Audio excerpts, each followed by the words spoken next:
ali, e ontem nós começamos a falar sobre essa questão de vigiar, vigiar e por quê?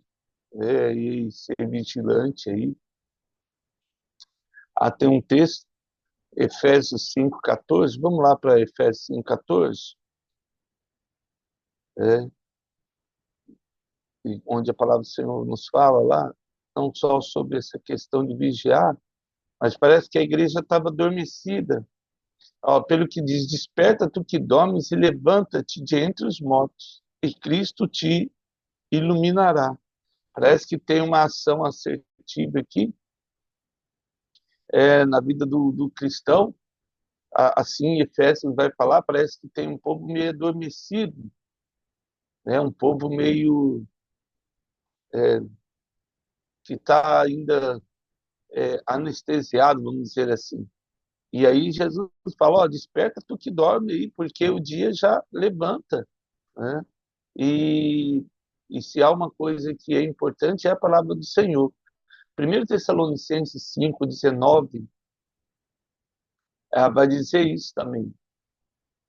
O verso 19, 1 Tessalonicenses 5,19, ele diz assim, a respeito dessa questão de estar dormindo, né? Ou estar distraído.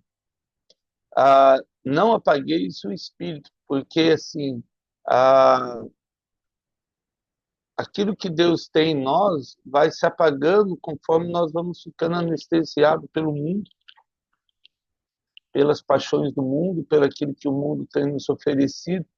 E aí Deus fala, olha lá, desperta. Aí como ele fala, ser vigilante. E aí, voltando ainda, Apocalipse capítulo 3 verso 2 lá, quando ele fala, 3, 2, então ele fala para a gente ser vigilante, despertar, mas o verso 2, ó, ser vigilante consolida o resto que estava para morrer, porque não tem achado íntegras as tuas obras na presença do meu Deus. Então, assim, Jesus falando aí que ele não viu uma obra boa na igreja de Sardes diante de Deus. E ele fala lá, olha, consolida aí, porque tenta de alguma maneira aí salvar o resto que tem ainda de bom, porque o restante das obras, no sentido de não estar maduro. Vamos lá para Marcos 11, 12, Evangelho de Marcos, capítulo 11, verso 12. Parece que as obras aí do povo de Sardes, ela não estava madura, não estava pronta. A verdade era essa. É um fruto que tinha muita aparência e pouco resultado, vamos dizer assim. Era pouco efetiva no reino de Deus. Diante dos homens, com certeza, devia ser uma igreja muito bonita, muito rica, que bem conhecida, né? Ali na Turquia tem igrejas que são muito antigas do cristianismo. Na época de Constantino, tem a própria Sofia ali, as catedrais. O verso 12, no dia seguinte, quando saíram de Betânia, teve fome, né? Jesus, eles estavam caminhando. Vendo de longe uma figueira com folhas, foi ver se nela, porventura, acharia alguma coisa. Aproximou-se dela e nada achou, senão folhas, porque não era tempo de figos. O tempo não era de figos, mas para que tenha folhas, as folhas aparecem depois dos frutos. Então, o fruto brotou, para proteger esse fruto, a figueira produz folhas para a proteção desse fruto. Mas se não tinha fruto, ela estava protegendo de quê? Então diz Jesus, nunca jamais coma alguém fruto de ti. E seus discípulos ouviram isso. Aí ele vai até o verso 33, a gente pode ir para o 30 ali, ainda desse mesmo capítulo, verso 30, é, ah, pode, o verso 30, o verso, isso, ó, o verso 29, desculpa, isso. Pode ir para o 15 ali, Gustavo, por favor. Vamos para o 15 ali. Eu falei 15, não. Isso aí, vamos para o 15. Isso. Esse aí, o 20 aqui, ó. Isso, só para passar aí. Passando pela manhã, o 20, verso 20. Isso, ó, o 20 aí. Desse. Ó, e passando pela manhã, viram que a figueira secara desde a raiz. Então Pedro lembrou-se do dia anterior que a gente leu. Falou, mestre, eis que a figueira que amaldiçoaste secou. Ao que Jesus lhe disse, tende fé em Deus, porque em verdade vos afirmo que se alguém disser a este monte, ergue e lança-te ao mar, e não duvidar no seu coração, mas crê que isso fará o que diz, assim será com ele. Por isso vos digo que tudo quanto em oração pedides, credes que recebeste, e será assim convosco. E quando estiver orando, se tendes alguma coisa contra alguém, perdoai, para que o vosso Pai Celestial vos perdoe das vossas ofensas. Mas se não perdoardes também, vosso Pai Celestial não vos perdoará as vossas ofensas. Porque não houve mudança de vida, né? Não é que Deus não nos perdoa. É que, assim, uma vez que a pessoa não perdoa, é porque ela não teve uma mudança de vida. Ela não reconhece o perdão de Jesus, por isso é tão difícil perdoar as pessoas.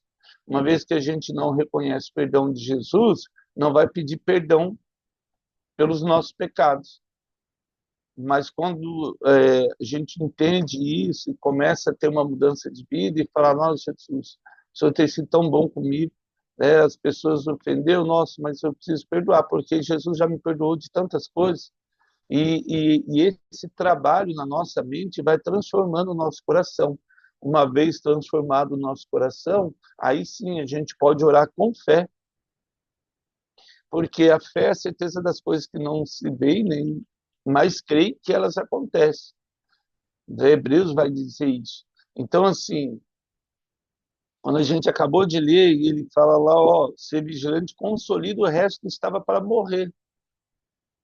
Então, deixa a aparência de lado, o orgulho de lado.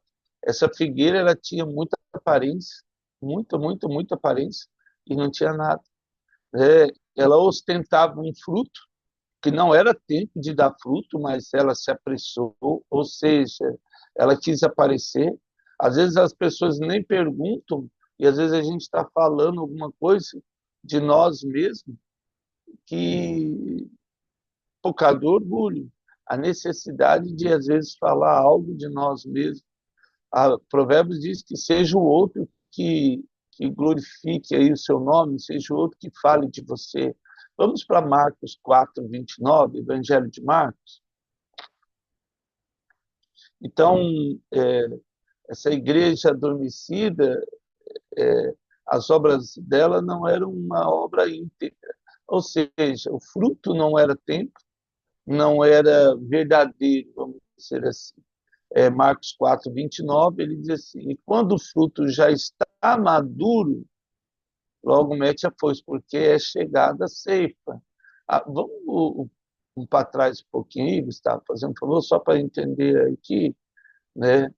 É, pode isso. Ó, o reino de Deus é assim, como se um homem lançasse a semente à terra, depois dormisse e se levantasse de noite e de dia, e a semente germinasse e crescesse, não sabendo ele como. A terra por si mesma frutifica. Não precisa muito esforço. O fruto não é algo complicado na nossa vida. É simples.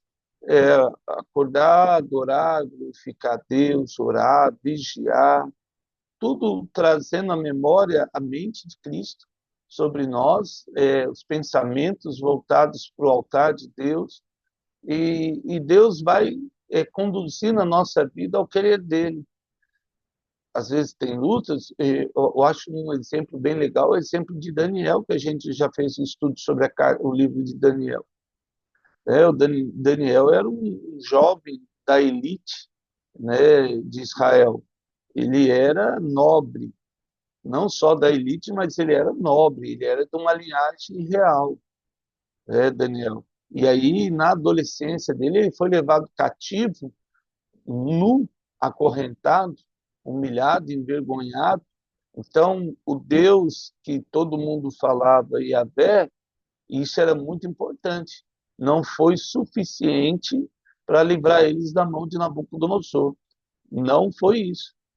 É isso que eles pensavam, porque certamente, infelizmente, para o povo de Israel, a dureza do coração deles, a gente viu isso, em trabalhar na terra 490 anos, quando Deus lá atrás, em Juízes, em Josué, mandou a terra descansar, eles não fizeram o mandato de Deus. Por causa disso, Deus enviou Nabucodonosor. Agora vai colocar isso na mente de um adolescente, de vários adolescentes, que olha, não, isso aqui foi a gente que semeou. E agora Deus mandou o cativeiro, que era de 70 anos, como a gente viu de Jeremias falando. E aí Daniel, vira eunuco, eles, amigos deles. Agora fala, vamos pensar aqui, o menino tem uma cultura judaica, que era muito forte essa questão da religiosidade, muito, muito forte. E aí, quando viu que toda a religiosidade não foi suficiente para deter Nabucodonosor, muitos se desviaram do caminho. Por isso que, a saber, aparece três, Daniel e seus três amigos. Então, assim, tinha um monte de judeus lá que foram com eles. Infelizmente, abriram mão de Yahvé porque realmente acreditaram que Nabucodonosor era mais forte do que Deus. E se deixaram assim, descambaram. Mas Daniel se manteve firme, mesmo sendo eunuco, mesmo perdendo tudo. E aí, a saber, até nas comidas, Daniel se recusou. O que parecia algo pequeno, para Daniel foi muito importante. E isso foi um marco na vida de Daniel, na vida de Azarias, em Israel, né, os amigos de Daniel, porque Ananias, a partir daí, Deus começou a tratar com eles de maneira diferente. Então, é isso que Deus está falando assim. Você jogou a semente. Se ela só fizer o papel dela, ela vai dar frutos. Ela vai falar do amor de Jesus, ela vai ter boas palavras, ela não vai andar no caminho errado. Não, como diz aí, entre o Salmo 1, né? Não se detém na roda dos escarnecedores, não anda no conselho dos ímpios. Não é isso? Salmo capítulo 1, ele dá exatamente essa. Né? Bem-aventurado aqueles que não anda, não para, não se detém, né, no caminho dos ímpios e não participa na roda dos escarnecedores. Ó, depois de dormir, se levantasse de noite, né, e de dia, e a semente germinasse, se crescesse, não sabendo ele como. A terra por si só mesmo frutifica. Primeiro a erva, depois a espiga, e por fim um grão cheio de espiga. E quando o fruto já está maduro, aí falando seja ele do trigo, seja ele do milho, né, logo se mete a foice, porque se chegará a ceifa aí, é, falando do trigo aí. E aí é legal porque não precisou ele acordar de noite, de dia. A coisa, toda hora que ele fosse lá, ela estava trabalhando, com ele perto ou sem ele perto. As coisas de Deus na nossa vida é assim, elas estão sendo trabalhadas. O mais legal é quando a gente olha, porque a ideia era de entrar no quarto, orar e fechar a porta e orar, como diz Mateus. Então, assim, Deus olhou e viu que, infelizmente, as obras de Sardes não eram íntegras, e aí ele chama atenção para ela vigiar, salvar o resto que falta, porque na presença de Deus não foi observado isso. Vamos para 1 Coríntios 4:1. 1 Coríntios capítulo 4, verso 1. O verso 4, verso 1. Assim, pois, importa que os homens nos considerem como ministros de Cristo. Ministro é o nome dado, e é bem legal essa palavra, porque povo grego, isso era muito importante. Lembrando que o Novo Testamento foi escrito em grego, menos Atos e Lucas, Atos dos Apóstolos e Evangelho de Lucas, que foi escrito em aramaico por causa de Teófilo. Mas Paulo ele traz essa questão do ministro, porque o Império Romano ele tinha uma embarcação e essa embarcação tinha dois remadores, um que tinha um remo bem comprido, você já deve ter visto isso em uns filmes, e um que tinha um remo menor.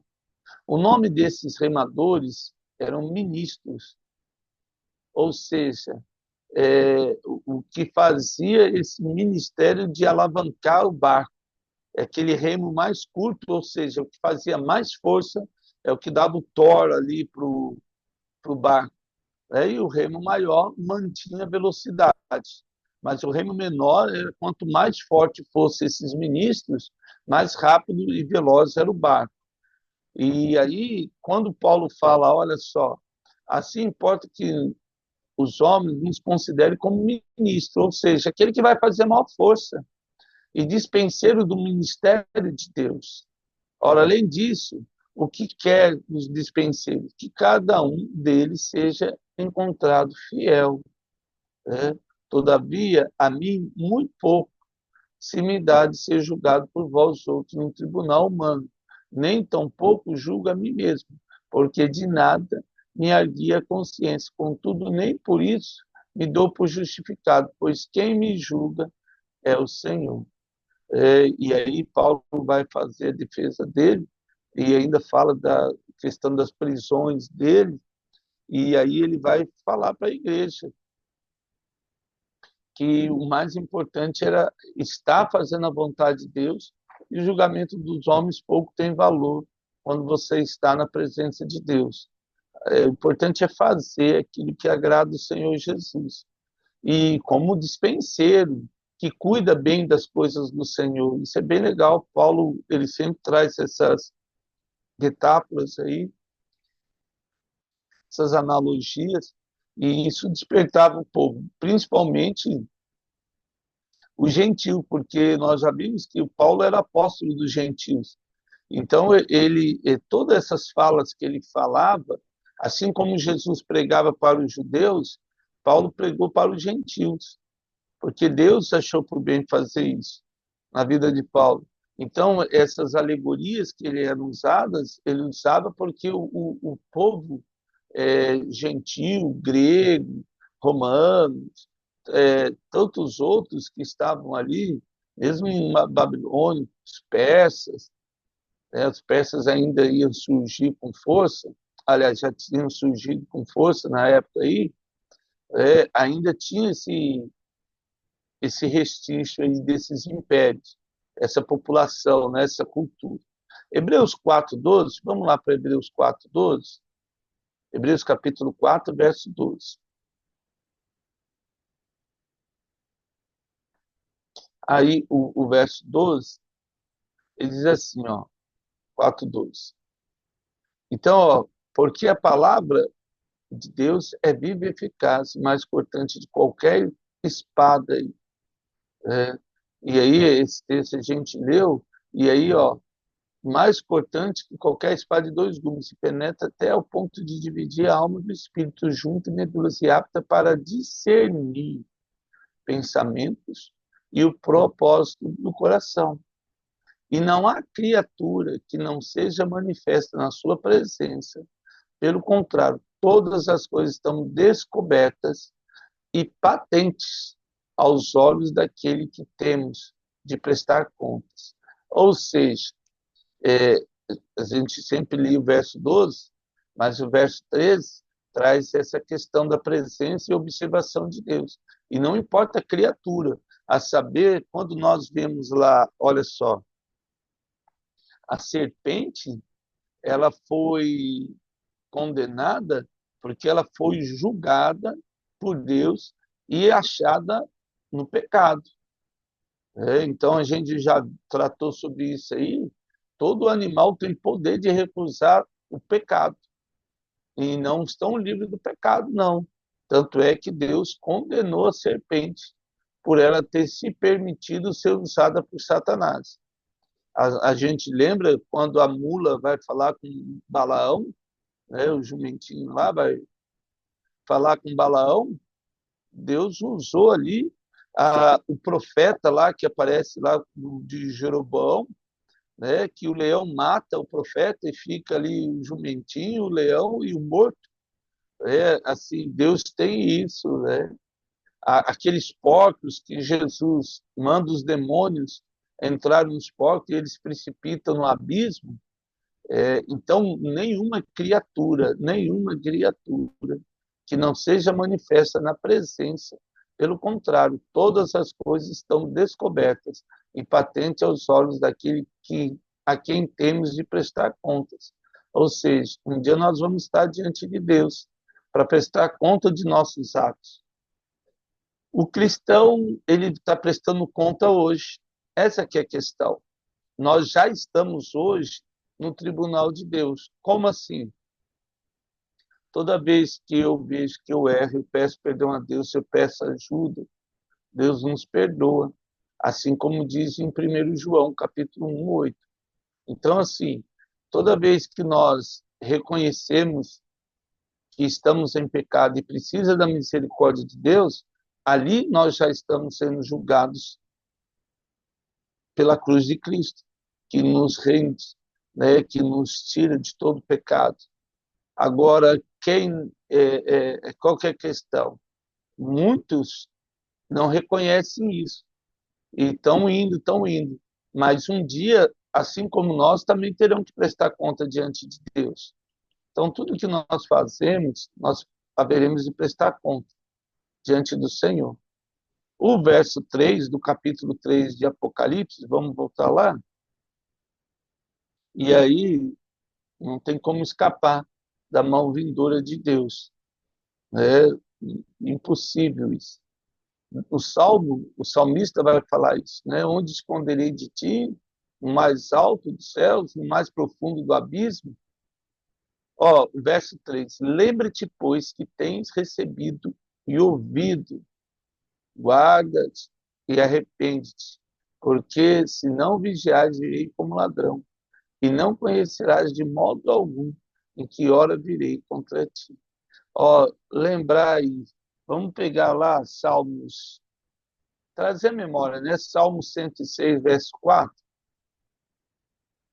Lembra-te, a, a, quando Salmo 106, verso 4, né? Lá em 16, quando Lázaro foi para o céu e Rico foi para o inferno, aí ele fala, né? Pai Abraão, tem misericórdia de mim. E Abraão responde exatamente isso, né? Lembra-te que tens recebido, né, na sua vida tudo de bom e lá se só aflição, mas é a mesma palavra aí. Trazer a memória. Salmo 106, verso 4, lembra-te de mim, Senhor, segundo a tua bondade, com o teu povo, e visita-me com a tua salvação. O salmista, ele pede isso, para Deus lembrar dele. Assim, trazendo essa memória da bondade de Deus na nossa vida e nos visitar com a salvação dele. Ou seja, a salvação é algo tão tremendo na vida do cristão, nas nossas vidas, porque ela nos salva de tantas coisas, de tantas coisas. Vamos lá para Deuteronômio 8, 18. Só para acelerar aqui, Deuteronômio capítulo 8, verso 18. E aí nós somos chamados a trazer à memória essas coisas boas, né? Podia até citar Lamentações também, trazer à memória o que nos traz esperança, ou seja, de algo bom. O verso 18 diz assim, ó, antes te lembrarás do Senhor teu Deus, porque Ele é o que te dá força para adquirir riquezas, para confirmar a sua aliança, que sob juramento prometeu aos teus pais, como hoje se vê. Então, Deus prometeu lá atrás, por meio de Abraão, 420 anos depois de cativeiro, o povo de Israel sai do Egito, andando no deserto, e aí o apóstolo Moisés vai escrever o livro de Deuteronômio e ele fala assim, ó, antes para o povo, lembras do Senhor teu Deus, porque Ele que nos dará força para adquirirmos riquezas. Não tem problema ser rico. Deus nunca teve problema isso com riqueza, né? Para confirmar a sua aliança que sob juramento prometeu aos teus pais, como hoje se vê. E Eclesiastes 12:1, vamos lá para Eclesiastes 12:1. Então, essa questão de lembrar de Deus todos os dias, né? Eclesiastes capítulo 12, verso 1. Olha só. Lembra-te do teu Criador nos dias da tua mocidade, antes que venham os maus dias, ou seja, a gente vai envelhecer, isso é natural, e algumas coisas a gente vai perdendo a mobilidade, a habilidade, a... e cheguem os anos quase irados, não tem deles prazer. Então, assim, envelhecer bem faz parte da vida do cristão. Então, na juventude, é isso que Deus está falando. Ó, lembra-te do seu Criador na sua mocidade. Prepara o caminho aí. A gente vai envelhecer. E depois que eu envelhecer, como é que vai ser? As coisas estão bem complicadas aí. Eu vou morar na onde? Vou viver como? Remédio é caro, as coisas não são baratas. Ser idoso não está sendo fácil. E aí, essa questão também, essa questão de ter uma vida saudável, ela é muito importante. Antes que se escureça o sol e a lua e as estrelas do seu esplendor da tua vida. Ou seja, para aí de brilhar, né? Não tem tanta alegria, e torne a vir as nuvens depois do aguaceiro. No dia em que tremerem os guardas da casa, os teus braços se curvarem aos homens outrora fortes, as tuas pernas, e cessaram os teus moedores, ou seja, os dentes da boca aí foi perdendo, é, porque já serem poucos, e se escurecerem os olhos das janelas aí, ou seja, assim como foi Eli era exatamente isso, né? Eli estava numa cadeira de balanço, quando não era nem uma cadeira de balanço, ele estava na cadeira, eu acho que brincando, caiu para trás lá, quebrou o pescoço e morreu quando a Arca da Aliança foi lá. Mas diz a Bíblia que ele já era pesado, né? Ele estava gordo demais e os olhos já não abriam, talvez tivesse catarata, a Bíblia não descreve porque essas doenças aparecem depois, o nome, né? A doença sempre existiu por causa do pecado, mas os nomes dela aparecem depois. E os teus lábios, quais portas da rua, se fecharem, no dia em qual não puderes falar em alta voz. Te levantarás a voz das aves, e todas as harmonias, filhas de música, te diminuírem, como também quando temeres o que é alto, e te espantares no caminho, e te embranqueceres como floresce a amendoeira. Ou seja, vai perdendo a vigor, né? Vai ficando meio pálido, vai. E o gafanhoto te for como um peso, e te perecer o apetite, porque vais à casa eterna. E os planteadores andam rodeando a praça, aqueles que vão fazer o velório, né? Antes que se rompa o fio de prata e se despedace o corpo de ouro, e se quebre o cântaro junto à fonte, e se desfaça a roda junto ao poço, do pó volte à terra, como era o Espírito volte a Deus, que o deu. Vaidade de vaidade, diz o pregador, tudo é vaidade. Ou seja, tudo aquilo que ele correu durante a vida inteira não vai ter valor nenhum, porque o envelhecer faz parte de todo mundo, não importa o que você passa para tentar atrasar. A morte ela vem para todos, a não ser no dia do arrebatamento, que Jesus vai nos arrebatar antes da morte. Caso isso não venha, a morte é um fato na vida de todo ser humano. Então, se preparar para a morte, é isso que nós estamos fazendo aqui. O nosso maior propósito aqui é nos preparar para a morte. A verdade é essa. É falar, Deus, eu sei que existe algo depois. Então, como é que eu estou me preparando para quando eu vou morrer?